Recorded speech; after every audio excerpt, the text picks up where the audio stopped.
Chapter 9. The Mock Turtle's Story.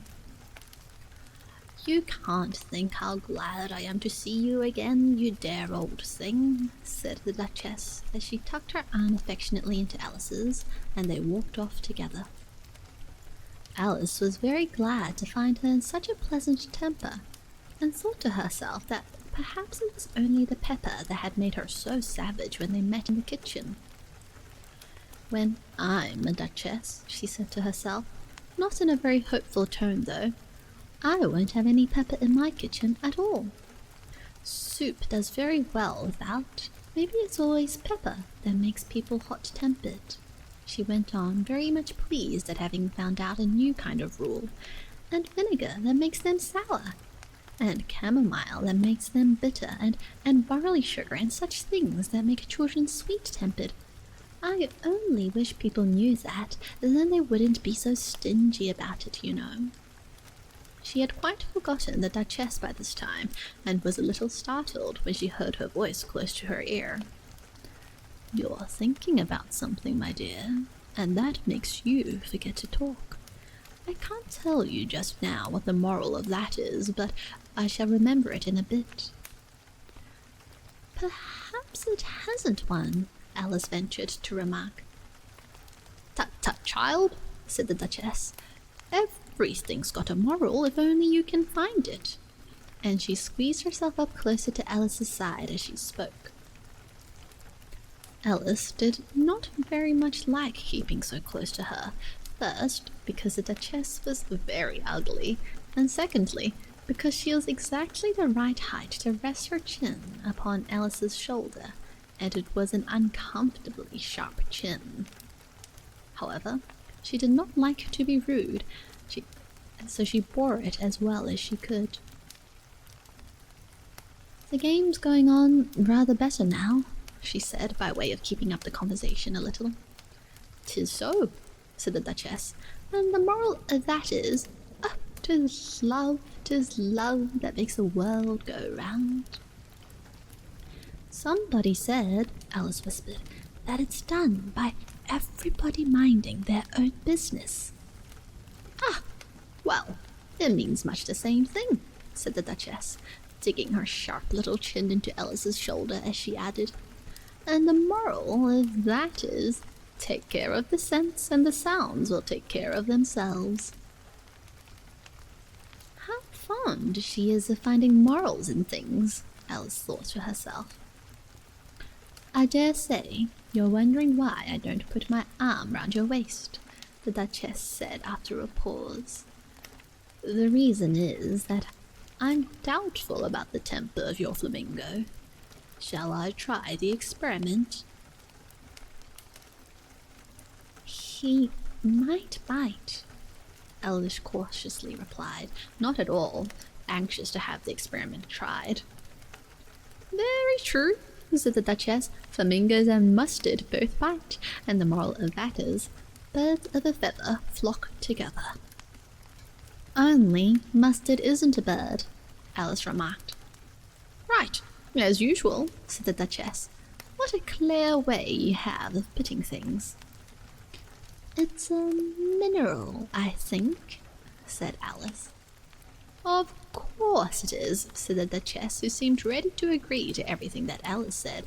"There's a large mustard mine near here, and the moral of that is, the more there is of mine, the less there is of yours." "Oh, I know," exclaimed Alice, who had not attended to this last remark. "It's a vegetable. It doesn't look like one, but it is." "I quite agree with you," said the Duchess, and the moral of that is, be what you would seem to be, or if you'd like it put more simply, never imagine yourself not to be otherwise than what it might appear to others that what you were, or might have been was not otherwise than what you had been would have appeared to them to be otherwise." "I think I should understand that better," Alice said very politely, "if I had written it down, but I can't quite follow it as you say it." "There's nothing to what I could say if I chose," the Duchess replied in a pleased tone. "Pray, don't trouble yourself to say it any longer than that," said Alice. Oh, don't talk about trouble, said the Duchess. I make you a present of everything I've said as of yet. A cheap sort of present, thought Alice. I'm glad they don't give birthday presents like that. But she did not venture to say it out loud. Thinking again? The Duchess asked, with another dig of her sharp little chin. I've a right to think, said Alice sharply, for she was beginning to feel a little worried. Just about right, said the Duchess, as pigs have to fly, and them... But here, to Alice's great surprise, the Duchess's voice died away, even in the middle of her favourite word, moral, and the arm that was linked into hers began to tremble. Alice looked up, and there stood the Queen in front of them with her arms folded, frowning like a thunderstorm. A fine day, Your Majesty, the Duchess began in a low, weak voice. Now, I give you fair warning, shouted the Queen, stamping on the ground as she spoke. Either you or your head must be off, and that in about half no time. Take your choice. The Duchess took her choice and was gone in a moment. Let's go on with the game, the Queen said to Alice, and Alice was too much frightened to say a word, but slowly followed her back to the croquet ground.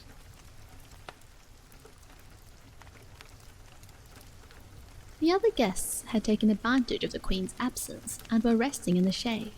However, the moment they saw her, they hurried back to the game, the Queen merely remarking that a moment's delay would cost them their lives. All the time they were playing, the Queen never left off quarrelling with the other players and shouted, "Off with his head," or "Off with her head."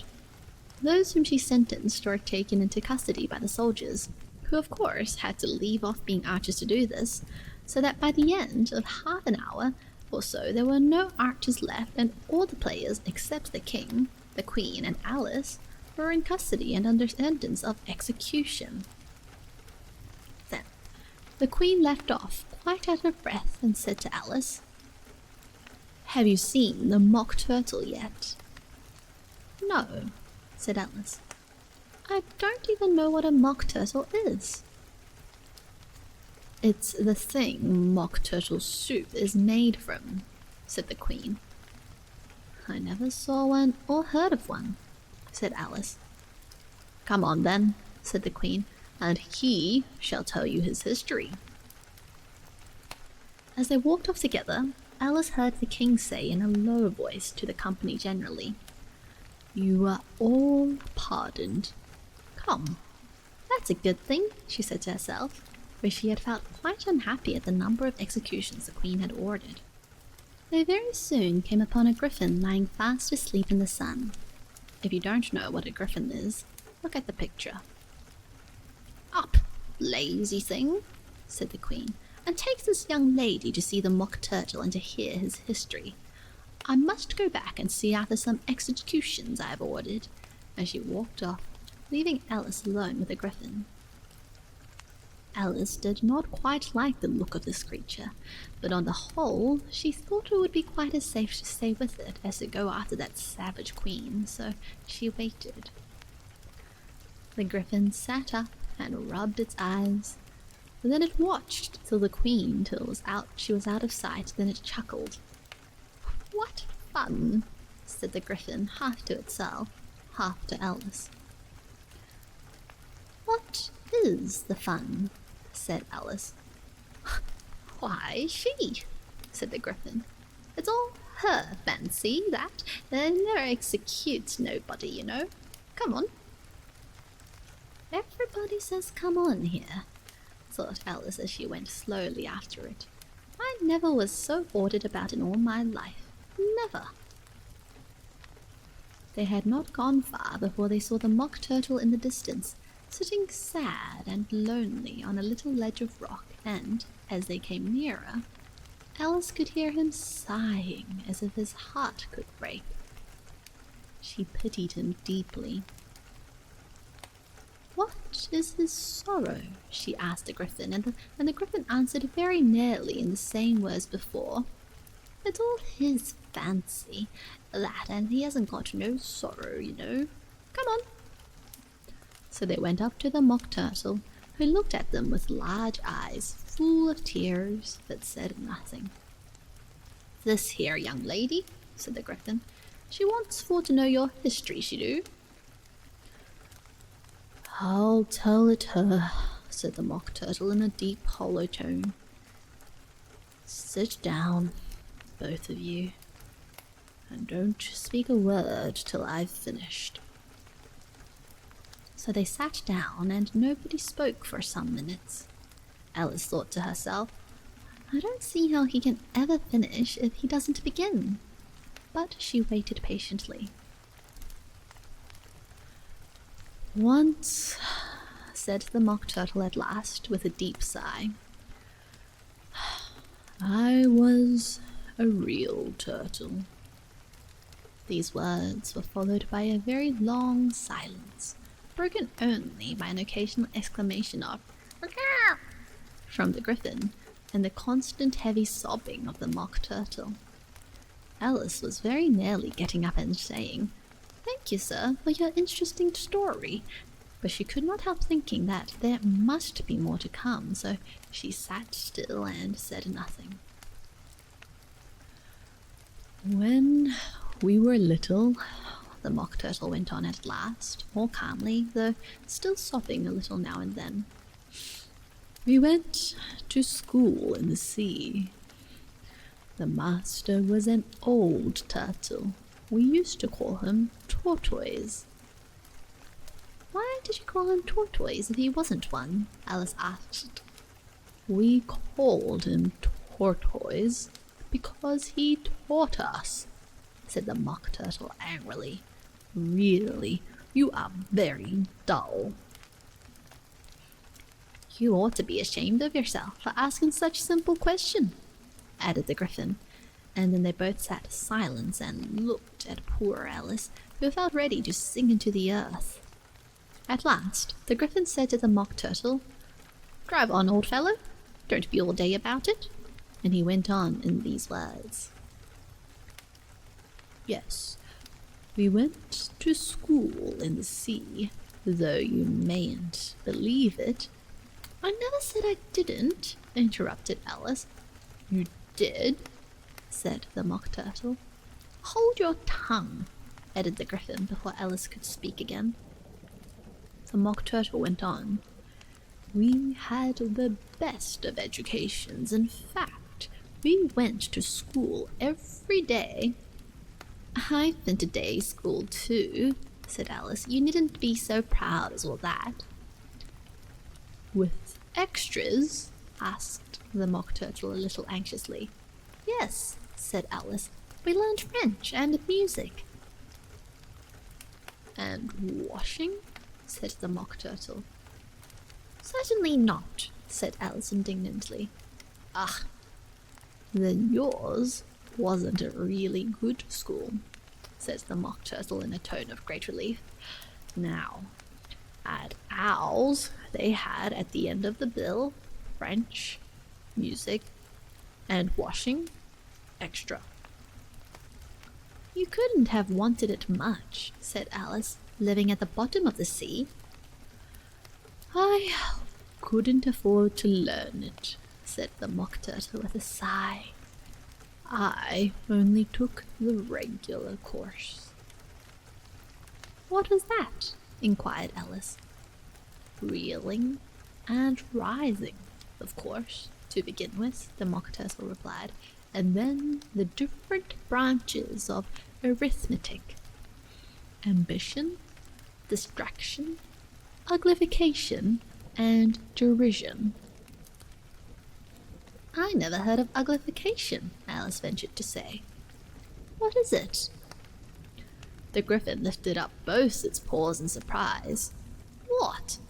Never heard of uglifying? It exclaimed. You know what to beautify is, I suppose. Yes, said Alice doubtfully.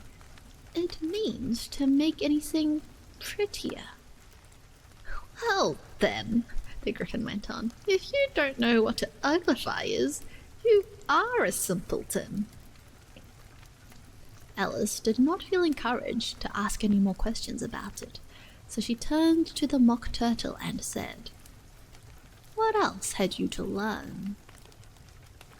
"Well, there was mystery," the Mock Turtle replied, counting off the subjects on his flappers. "Mystery, ancient and modern, with seography. Then drawing. The drawing master was an old conger eel that used to come once a week. He taught us rolling, stretching, and fainting in coils." "What was that like?" said Alice. "Well, I can't show it to you myself," the Mock Turtle said. "I'm too stiff, and the Griffin never learnt it." "Hadn't time," said the Griffin. "I went to the classics master, though. He was an old crab, he was." "I never went to him," the Mock Turtle said with a sigh. "He taught laughing and grief, they used to say." So he did, said the Griffin, sighing in his turn, and both creatures hid their faces in their paws. "And how many hours a day did you do lessons?" said Alice, in a hurry to change the subject. 10 hours the first day," said the Mock Turtle, 9 the next, and so on. "What a curious plan!" exclaimed Alice. "That's the reason they're called lessons," the Griffin remarked, "because they lessen from day to day." This was quite a new idea to Alice, and she thought it over a little before she made her next remark. "Then the 11th day must have been a holiday." "Of course it was," said the Mock Turtle. "And how did you manage on the 12th?" Alice went on eagerly. "That's enough about lessons," the Griffin interrupted in a very decided tone. "Tell her something about the games now." Chapter 10. The Lobster Quadrille. The Mock Turtle sighed deeply and drew the back of one flapper across his eyes. He looked at Alice and tried to speak, but for a minute or two, sobs choked his voice. "Same as if he had a bone in his throat," said the Griffin, and it set to work shaking him and punching him in the back. At last, the Mock Turtle recovered his voice, and with tears running down his cheeks, he went on again. "You may have not lived much under the sea." "I haven't," said Alice. "And perhaps you were never even introduced to a lobster," Alice began to say. "I once tasted," but checked herself hastily and said, "No, never. So you can have no idea what a delightful thing a lobster quadrille is." "No, indeed," said Alice. "What sort of dance is it?" "Why," said the Griffin, "you must first form into a line along the seashore." "2 lines?" cried the Mock Turtle. Seals, turtles, salmon, and so on. Then, when you've cleared all the jellyfish out of the way—" "That generally takes some time," interrupted the Griffin. "You advance twice, each with a lobster as a partner," cried the Griffin. "Of course," the Mock Turtle said. "Advance twice, set to partners." "Change lobsters and retire in same order," continued the Griffin. "Then, you know," the Mock Turtle went on, "you throw the lobsters," shouted the Griffin with a bound into the air, "as far out to sea as you can." "Swim after them," screamed the Griffin. "Turn a somersault in the sea," cried the Mock Turtle, capering wildly about. "Change lobsters again," yelled the Griffin at the top of its voice. "Back To land again, and that's all the first figure, said the Mock Turtle, suddenly dropping his voice, and the two creatures, who had been jumping about like mad things all this time, sat down again very sadly and quietly and looked at Alice. It must be a very pretty dance, said Alice timidly. Would you like to see a little of it? Said the Mock Turtle. Very much indeed, said Alice. Come, let's try the first figure, said the Mock Turtle to the Gryphon. We can do without lobsters, you know. Which shall sing? Oh, you sing, said the Gryphon. I've forgotten the words. So they began solemnly dancing round and round Alice, every now and then treading on her toes when they passed too close, and waving their forepaws to mark the time, while the Mock Turtle sang this very slowly and sadly. Will you walk a little faster? Said a whiting to a snail. There's a porpoise close behind us, and he's treading on my tail. See how eagerly the lobsters and the turtles all advance. They are waiting on the shingle. Will you come and join the dance? Will you, won't you, will you, won't you, will you join the dance? Will you, won't you, will you, won't you join the dance? You can really have no notion how delightful it will be when they wake us up, take us up and throw us with the lobsters out to sea. But the snail replied, too far, and gave a look askance. Said he thanked the whiting kindly, but he would not join the dance. Would not, could not, would not join the dance. Would not, could not, would not, could not join the dance. What matters it how far we go, his scaly friend replied. There is another shore, you know, upon the other side. The further from England the nearer is to France. Then turn not pale, beloved snail, but come and join the dance. Will you, won't you, will you, won't you join the dance? Will you, won't you join the dance? Thank you. It's a very interesting dance to watch, said Alice, feeling very glad that it was over at last. And I do so like that curious song about the whiting. Oh, as to the whiting, said the Mock Turtle, you've seen them, of course. Yes, said Alice, I've often seen them at dinner. She checked herself hastily.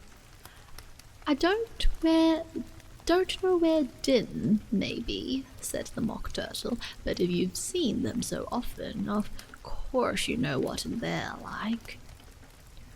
I believe so, Alice replied thoughtfully. They have tails in their mouths, and they're all over crumbs. You're wrong about the crumbs, said the Mock Turtle. Crumbs would all wash off in the sea. But they have their tails in their mouths, and the reason is... Here, the Mock Turtle yawned and shut his eyes. Tell her about the reason and all that, he said to the Gryphon. The reason is, said the Gryphon, that they would go with the lobsters to the dance. So they got thrown out to sea, so they had to fall a long way, so they got their tails fast in their mouths, so they couldn't get them out again.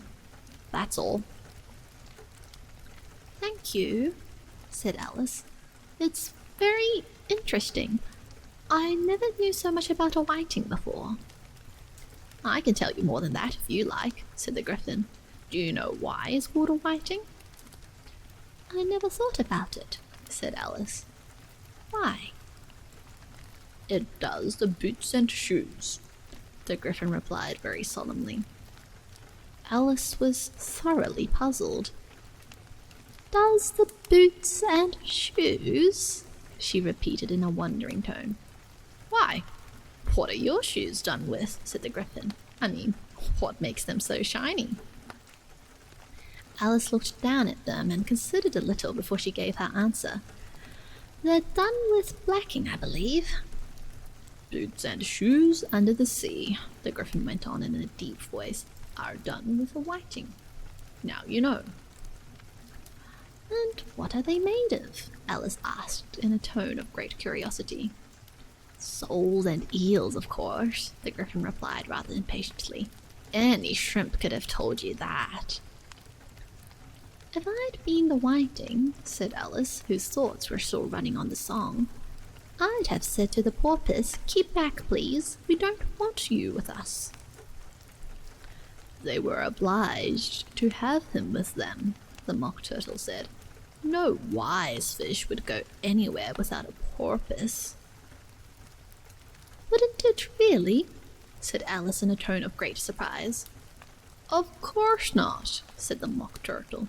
Why, if a fish came to me and told me he was going a journey, I should say, with what porpoise? Don't you mean purpose? Said Alice. I mean what I say, the Mock Turtle replied in an offended tone, and the Griffin added, Come, let's hear some of your adventures. I could tell you my adventures, beginning from this morning, said Alice a little timidly, but it's no use going back to yesterday because I was a different person then. Explain all that, said the Mock Turtle. No, the adventures first, said the Griffin in an impatient tone. Explanations take such dreadful time. So Alice began telling them her adventures from the time when she first saw the white rabbit. She was a little nervous about it at first. The two creatures got so very close to her, one on each side, and opened their eyes and mouths so very wide, but she gained courage as she went on.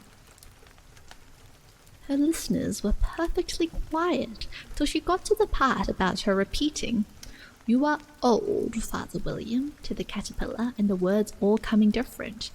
And then the Mock Turtle drew a long breath and said, That's very curious. It's all about as curious as it can be, said the Griffin. It all came different, the Mock Turtle repeated thoughtfully. I should like to hear her try and repeat something now. Tell her to begin. He looked at the Griffin as if he thought it had some kind of authority over Alice. Stand up and repeat, "'Tis the voice of the sluggard," said the Griffin.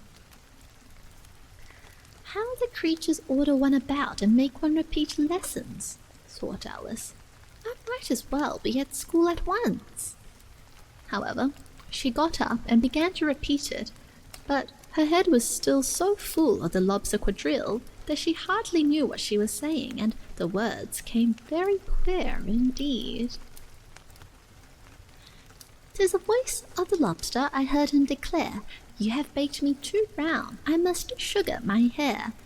As a duck with its eyelids, so he with his nose trims his belt and his buttons and turns out his toes. When the sands are all dry, he is gay as a lark, and we will talk in contemptuous tones of the shark. But when the tide rises and sharks are around, his voice has a timid and tremulous sound." "That's different from what I used to say when I was a child," said the Griffin. "Well, I'd never heard it before," said the Mock Turtle, "but it sounds uncommon nonsense." Alice said nothing. She had sat down with her face in her hands, wondering if anything would ever happen in a natural way again. "I should like to have it explained," said the Mock Turtle. "She can't explain it," said the Griffin hastily. "Go on with the next verse." "But about his toes," the Mock Turtle persisted. "How could he turn them out with his nose, you know?"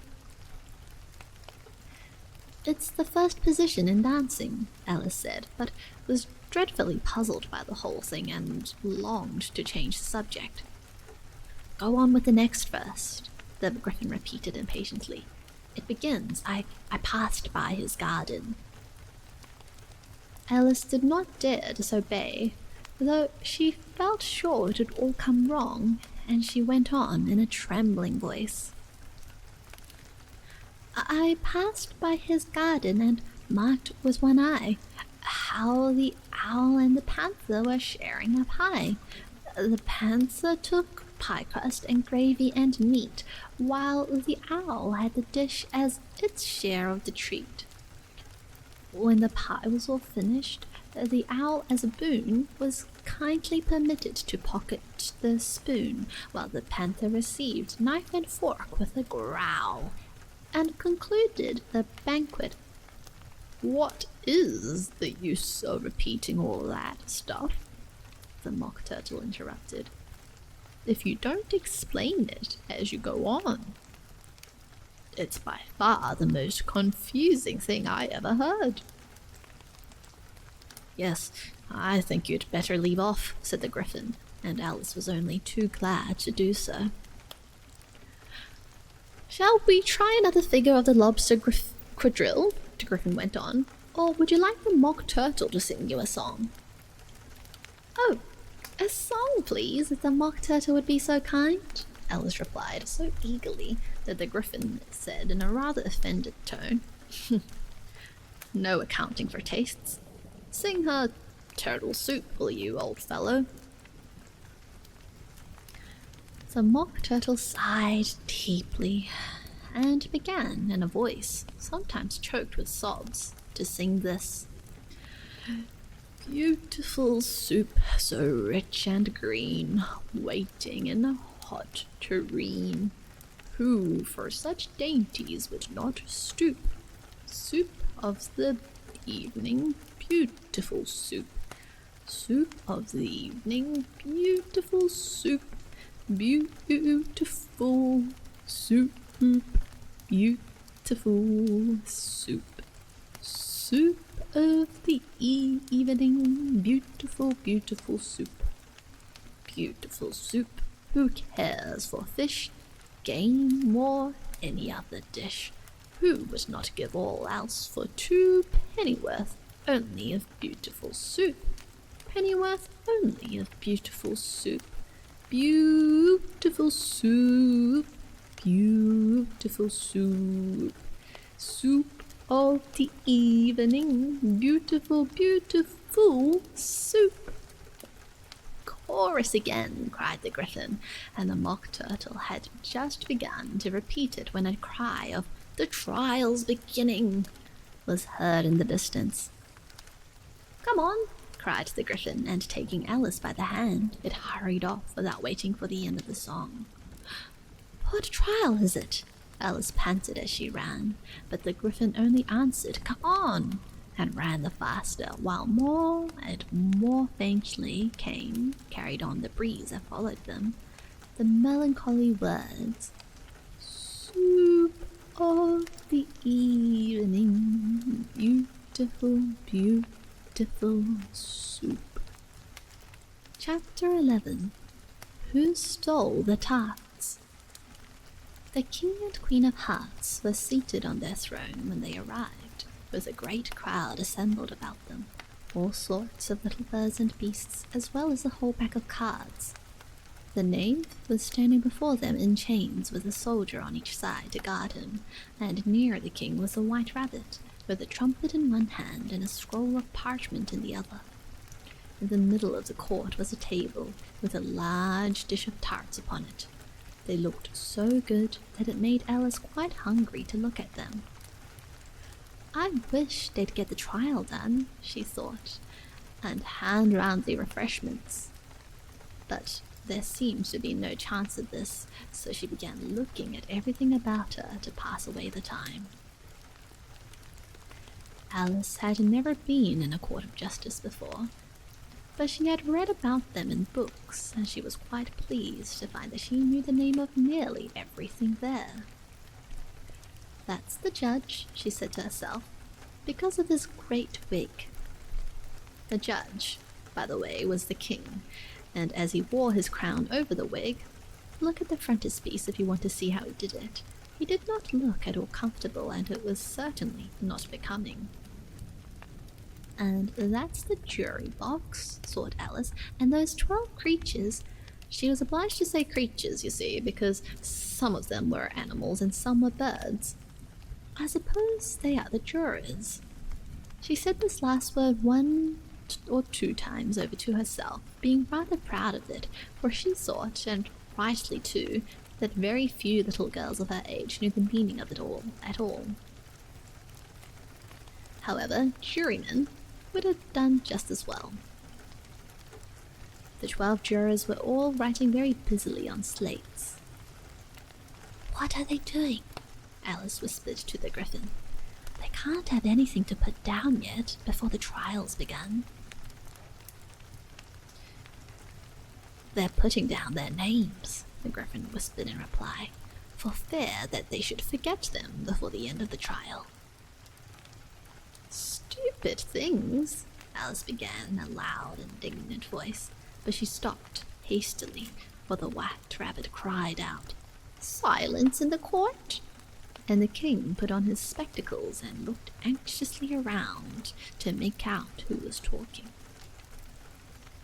Alice could see, as well as if she were looking over their shoulders, that all the jurors were writing down "stupid things" on their slates, and she could even make out that one of them didn't know how to spell stupid, and that he had to ask his neighbour to tell him. "A nice muddle their slates be in before the trial's over," thought Alice. One of the jurors had a pencil that squeaked. This, of course, Alice could not stand, and she went round the court and got behind him, and very soon found an opportunity of taking it away. She did it so quickly that the poor little juror, it was Bill, the lizard, could not make out at all what had become of it. So, after hunting all about for it, he was obliged to write with one finger for the rest of the day, and this was of very little use, as it left no mark on the slate. "Herald, read the accusation," said the king. On this, the white rabbit blew 3 blasts on the trumpet, and then unrolled the parchment scroll, and read as follows. "The Queen of Hearts, she made some tarts, and all on a summer day. The Knave of Hearts, he stole those tarts, and took them quite away." "Consider your verdict," the king said to the jury. "Not yet, not yet," the rabbit hastily interrupted. "There's a great deal to come before that." "Call the first witness," said the king, and the white rabbit blew 3 blasts on the trumpet and called out, "First witness!" The first witness was the Hatter. He came in with a teacup in one hand and a piece of bread and butter in the other. "I beg your pardon, your majesty," he began, "bringing these in, but I hadn't quite finished my tea when I was sent for." "You ought to have finished," said the king. "When did you begin?" The Hatter looked at the March Hare, who had followed him into the court arm in arm with the Dormouse. 14th of March, I think it was, he said. 15th, said the March Hare. 16th, added the Dormouse. "Write that down," the king said to the jury, and the jury eagerly wrote down all 3 dates on their slates, and then added them up and reduced the answer to shillings and pence. "Take off your hat," the king said to the Hatter. "It isn't mine," said the Hatter. "Stolen!" the king exclaimed, turning to the jury, who instantly made a memorandum of the fact. "I keep them to sell," the Hatter added as an explanation. "I've none of my own. I'm a Hatter." Here the queen put on her spectacles and began staring at the Hatter, who turned pale and fidgeted. "Give your evidence," said the king, "and don't be nervous, or I'll have you executed on the spot." This did not seem to encourage the witness at all. He kept shifting from one foot to the other, looking uneasily at the queen, and in his confusion he bit a large piece out of his teacup instead of the bread and butter. Just at this moment, Alice felt a very curious sensation, which puzzled her a good deal until she made out what it was. She was beginning to grow larger again, and she thought at first she would get up and leave the court, but on second thoughts, she decided to remain where she was as long as there was room for her. "I wish you wouldn't squeeze so," said the dormouse who was sitting next to her. "I can hardly breathe." "I can't help it," said Alice very meekly. "I'm growing." "You've no right to grow here," said the dormouse. "Don't talk nonsense," said Alice more boldly. "You know, you're growing too." "Yes, but I grow at a reasonable pace," said the dormouse. "Not in that ridiculous fashion." And he got up very sulkily and crossed over to the other side of the court. All this time, the Queen had never left off staring at the Hatter, and, just as the dormouse crossed the court, she said to one of the officers of the court, "Bring me the list of the singers in the last concert," on which the wretched Hatter trembled so that he shook both his shoes off. "Give your evidence," the king repeated angrily, "or I'll have you executed, whether you're nervous or not." "I'm a poor man, your majesty," the Hatter began in a trembling voice, "and I hadn't begun my tea, not above a week or so, and what with the bread and butter getting so thin, and the twinkling of the tea—" "The twinkling of the what?" said the king. It began with the tea," the Hatter replied. "Of course, twinkling begins with a T," said the king sharply. "Do you take me for a dunce? Go on." I'm a poor man," the Hatter went on, "and most things twinkled after that. Only the March Hare said—" "I didn't," the March Hare interrupted in a great hurry. "You did," said the Hatter. "I deny it," said the March Hare. "He denies it," said the king. "Leave out that part." "Well, at any rate, the dormouse said," the Hatter went on, looking anxiously round to see if he would deny it too. But the dormouse denied nothing, being fast asleep. "After that," continued the Hatter, "I cut more bread and butter." "But what did the dormouse say?" one of the jury asked. "That I can't remember," said the Hatter. "You must remember," remarked the king, "or I'll have you executed." The miserable Hatter dropped his teacup and bread and butter and went down on one knee. "I'm a poor man, your majesty," he began. "You're a very poor speaker," said the king. Here one of the guinea pigs cheered and was immediately suppressed by the officers of the court. As that is a rather hard word, I will just explain to you how it was done. They had a large canvas bag, which tied up at the mouth with strings. Into this they slipped the guinea pig head first, and then sat upon it. "I'm glad I've seen that done," thought Alice. "I've so often read in the newspapers at the end of trials, there are some attempts at applause, which was immediately suppressed by the officers of the court, and I never understood what it meant till now." "If that's all you know about it, you may stand down," continued the king. "I can't go on no lower," said the Hatter. "I'm on the floor as it is." "Then you may sit down," the king replied. Here the other guinea pig cheered and was suppressed. "Come, that finished the guinea pigs," thought Alice. "Now we shall get on better." "I'd rather finish my tea," said the Hatter with an anxious look at the Queen, who was reading the list of singers. "You may go," said the king, and the Hatter hurriedly left the court without even waiting to put his shoes on.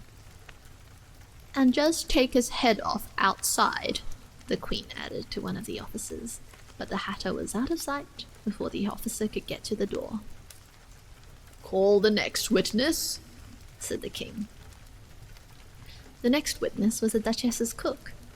She carried the pepper box in her hand, and Alice guessed who it was even before she got into the court, by the way the people near the door began sneezing all at once. Give your evidence, said the King. Shan't, said the cook. The King looked anxiously at the White Rabbit, who said in a low voice, Your Majesty must cross-examine this witness. Well, if I must, I must, the King said with a melancholy air, and after folding his arms and frowning at the cook till his eyes were nearly out of sight, he said in a deep voice, What are tarts made of? Pepper mostly, said the cook. Treacle, said a sleepy voice behind her. Collar that dormouse, the Queen shrieked out. Behead that dormouse, turn that dormouse out of court, suppress him, pinch him off with his whiskers. For some minutes the whole court was in confusion, getting the dormouse turned out, and by the time they had settled down again, the cook had disappeared. Never mind, said the King with an air of great relief. Call the next witness. And he added in an undertone to the Queen, Really, my dear, you must cross-examine the next witness. It quite makes my forehead ache. Alice watched the White Rabbit as he fumbled over the list, feeling very curious to see what the next witness would be like. For they haven't got much evidence yet, she said to herself. Imagine her surprise when the White Rabbit read out at the top of his shrill little voice the name Alice. Chapter 12. Alice's Evidence. Here, cried Alice, quite forgetting in the flurry of the moment how large she had grown in the last few minutes, and she jumped up in such a hurry that she tipped over the jury box with the edge of her skirt, upsetting all the jurymen onto the heads of the crowd below, and there they lay sprawling about, reminding her very much of the globe of goldfish she had accidentally upset the week before. Oh, I beg your pardon, she exclaimed in a tone of great dismay, and began picking them up again as quickly as she could, for the accident of the goldfish kept running in her head, and she had a vague sort of idea that they must be collected at once and put back into the jury box, or they would die. The trial cannot proceed, said the King in a very grave voice, until all the jurymen are back in their proper places. All, he repeated with great emphasis, looking hard at Alice as he said so. Alice looked at the jury box and saw that, in her haste, she had put the lizard in head downwards, and the poor little thing was waving its tail about in a melancholy way, being quite unable to move. She soon got it out again and put it right. Not that it signifies much, she said to herself. I should think it would be quite as much use in the trial one way up as the other. As soon as the jury had a little recovered from the shock of being upset, and their slates and pencils had been found and handed back to them, they set to work very diligently to write out a history of the accident, all except the lizard, who seemed too much overcome to do anything but sit with its mouth open, gazing up into the roof of the court. What do you know about this business? The King said to Alice. Nothing, said Alice. Nothing whatever, persisted the King. Nothing whatever, said Alice. That's very important, the King said, turning to the jury.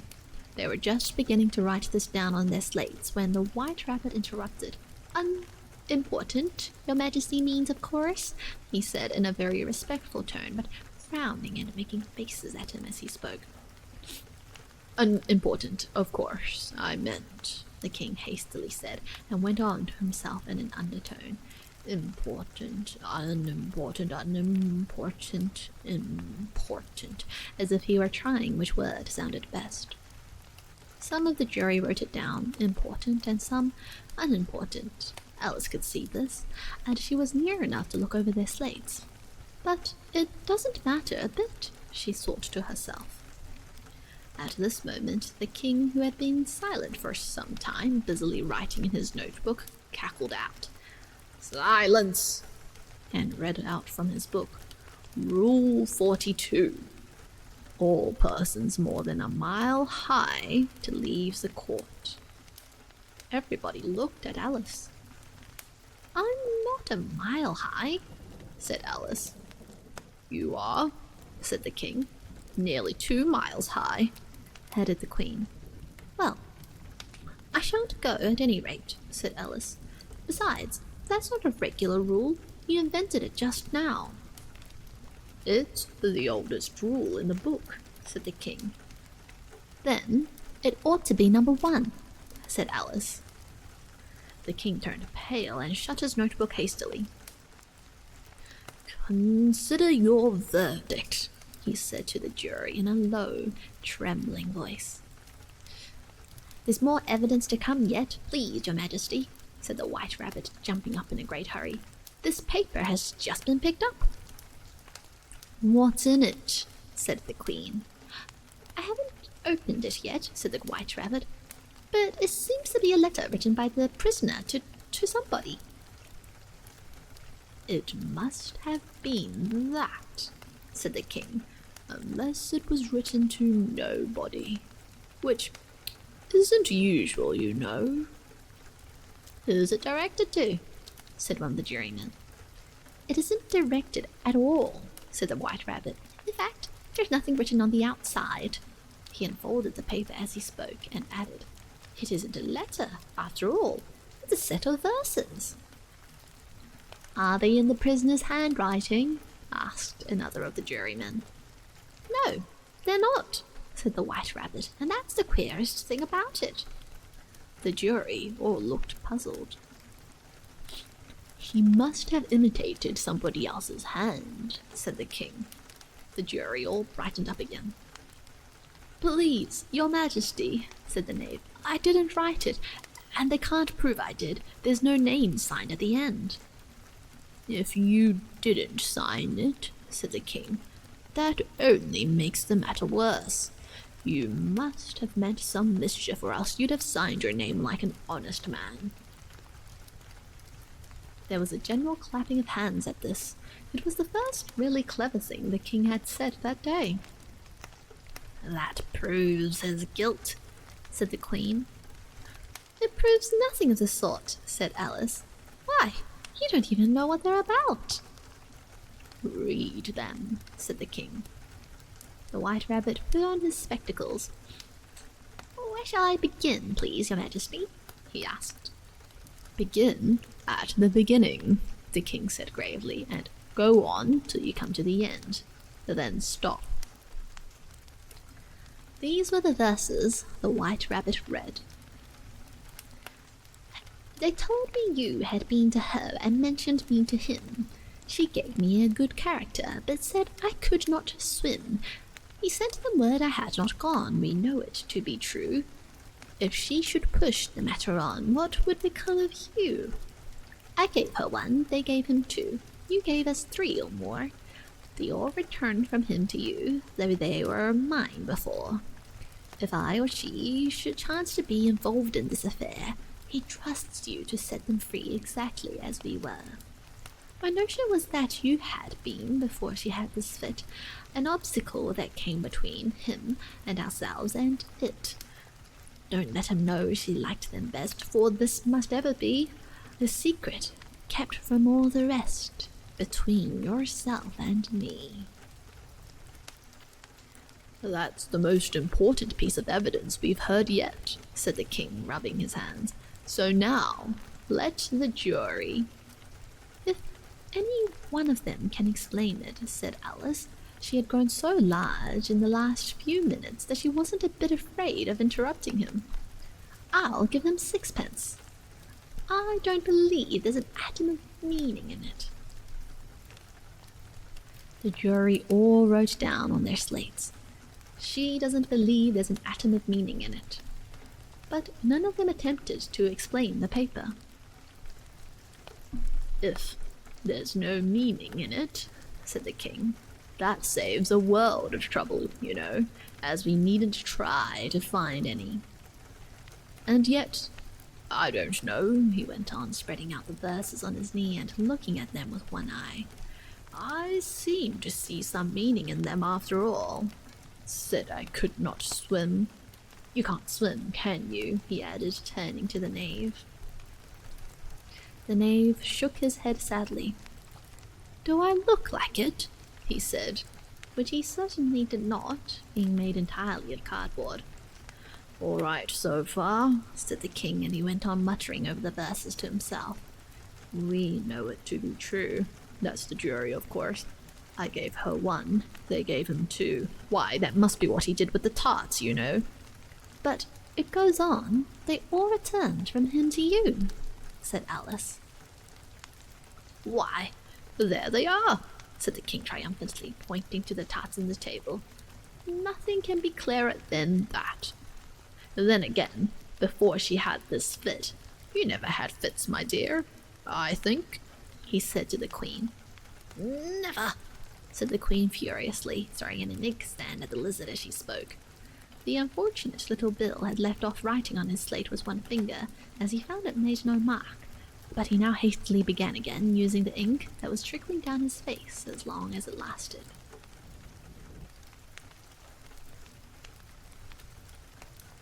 "Then the words don't fit you," said the king, looking round the court with a smile. There was a dead silence. "It's a pun," the king added in an offended tone, and everybody laughed. "Let the jury consider their verdict," the king said, for about the 20th time that day. "No, no," said the queen. "Sentence first, verdict afterwards."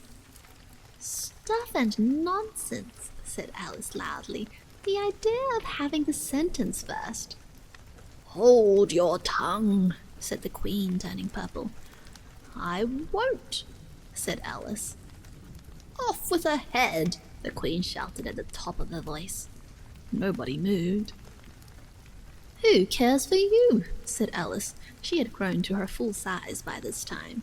"You're nothing but a pack of cards." At this, the whole pack rose up into the air and came flying down upon her. She gave a little scream, half of fright and half of anger, and tried to beat them off, and found herself lying on the bank with her head in the lap of her sister, who was gently brushing away some dead leaves that had fluttered down from the trees upon her face. "Wake up, Alice dear," said her sister. "Why, what a long sleep you've had." "Oh, I've had such a curious dream," said Alice, and she told her sister, as well as she could remember them, all these strange adventures of hers that you have just been reading about, and when she had finished, her sister kissed her and said, "It was a curious dream, dear, certainly, but now run in to your tea, it's getting late." So Alice got up and ran off, thinking, while she had ran, as well she might, what a wonderful dream it had been. But her sister sat still just as she left her, leaning her head on her hand, watching the setting sun, and thinking of little Alice and all her wonderful adventures, till she too began dreaming after a fashion, and this was her dream. First, she dreamed of little Alice herself, and once again the tiny hands were clasped upon her knee and the bright, eager eyes were looking up into hers. She could hear the very tones of her voice, and see that queer little toss of her head to keep back the wandering hair that would always get into her eyes. And still, as she listened, or seemed to listen, the whole place round her became alive with the strangest creatures of her little sister's dream. The long grass rustled at her feet as the white rabbit hurried by. The frightened mouse splashed his way through the neighboring pool. She could hear the rattle of the teacups as the March Hare and his friends shared their never-ending meal, and the shrill voice of the Queen ordering off her unfortunate guests to execution. Once more, the pig baby was sneezing on the Duchess's knee, while plates and dishes crashed around it. Once more, the shriek of the griffin, the squeaking of the lizard's slate pencil, and the choking of the suppressed guinea pigs filled the air, mixed up with the distant sobs of the miserable mock turtle. So she sat on with closed eyes, and half believed herself in Wonderland, though she knew she had but to open them again and all would change to dull reality. The grass would be only rustling in the wind, and the pool rippling to the waving of the reeds. The rattling teacups would change to tinkling sheep bells, and the Queen's shrill cries to the voice of the shepherd boy. And the sneeze of the baby, the shriek of the griffin, and all the other queer noises would change, she knew, to the confused clamour of the busy farmyard, while the lowing of the cattle in the distance would take the place of the mock turtle's heavy sobs. Lastly, she pictured to herself how this same little sister of hers would, in the aftertime, be herself a grown woman, and how she would keep, through all her riper years, the simple and loving heart of her childhood, and how she would gather about her other little children, and make their eyes bright and eager with many a strange tale, perhaps even with the dream of Wonderland of long ago, and how she would feel with all their simple sorrows and find a pleasure in all their simple joys, remembering her own child life and the happy summer days.